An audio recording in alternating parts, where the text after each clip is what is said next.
A friend of mine in England told me that there was a pub 5 minutes down the road from his house. It took him 5 minutes to walk there. He did say, though, that after an evening in the pub, it would sometimes take him 25 minutes to walk back. The difference, he said, was staggering.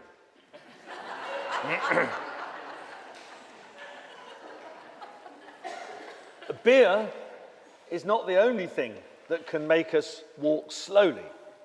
So does darkness. How long would it take to walk from the front door of the church to the altar with the lights on? 10, 12 seconds? Imagine it was the middle of the night. The lights were off. Might take us a minute or two. We'd be stumbling, tripping up the steps, not quite sure where we're going. It would take a lot longer. So, excuse me, I want to draw a contrast this morning between walking in the dark and walking in the light. It's a contrast made by the prophet Isaiah, from whom we heard this morning, who wrote this: "The people who walked in darkness have seen a great light." And that prophecy is fulfilled in the gospel reading. It's fulfilled with the coming of Jesus, the light of the world. Excuse me. In the Gospels, we see how the disciples, in the company of Jesus, the light of the world, don't shuffle or stumble. They stride out in faith. And the Gospel reading from Matthew is presented to us as a fulfillment of Isaiah's prophecy, that those who walked in darkness have seen a great light. Because Matthew makes that link. So he talks of Nazareth, where Jesus made his home. That's the land of Zebulun, mentioned by Isaiah, and Capernaum, which is the unofficial HQ of Jesus' ministry, is Naphtali, the other place mentioned by Isaiah the prophet. Making that link that this prophecy about the coming of the light has been fulfilled in Jesus. We see it too in John's Gospel, in a reading that we heard over the Christmas period, where it says, "In Jesus Christ was life, the life was the light of all people. The light shines in the darkness, and the darkness has not overcome it." And Jesus himself, what does he say? "I am the light of the world," he says. "Whoever follows me will never walk in darkness, but will have the light of life." The disciples whom Jesus calls by the Sea of Galilee were not called to walk in darkness. They were called out of darkness to walk in the light of life. And look how Jesus calls them. Of course, if he was English, he'd have asked in a very different way.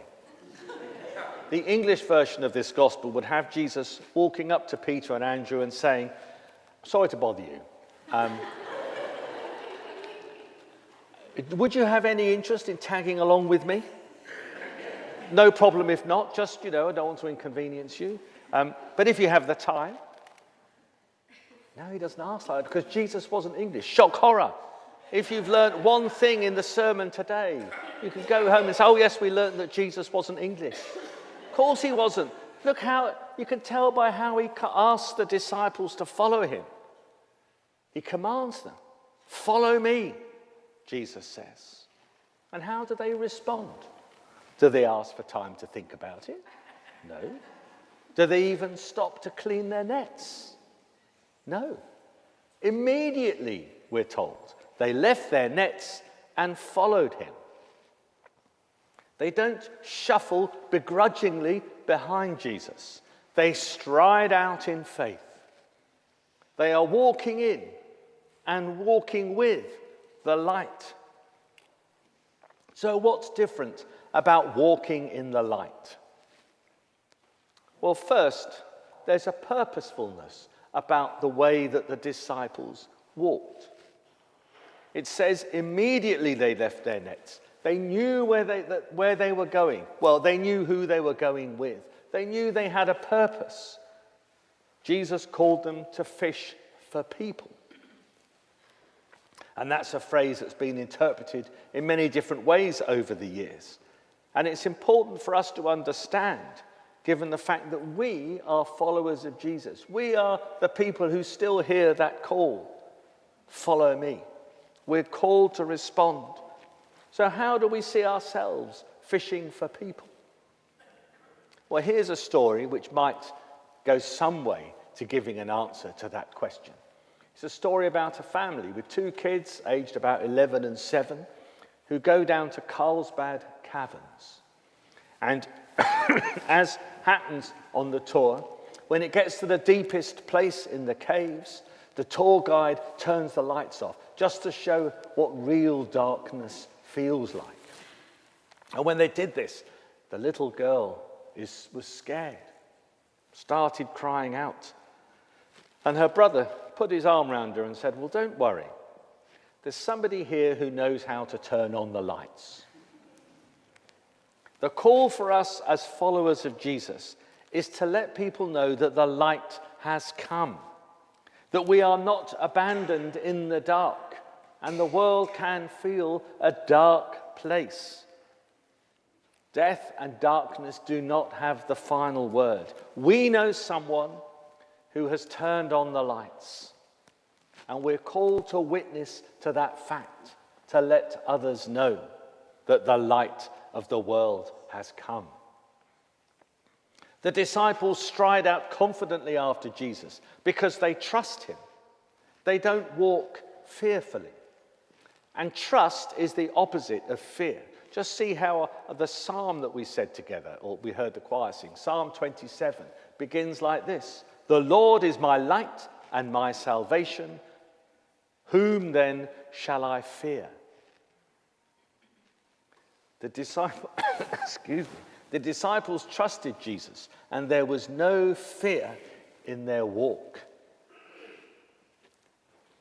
Walking in the light also makes us aware of others. Darkness is lonely and isolating. We can feel all alone in the dark. But as people of light, we know we walk in company with others. Peter and Andrew were very soon walking with James and John.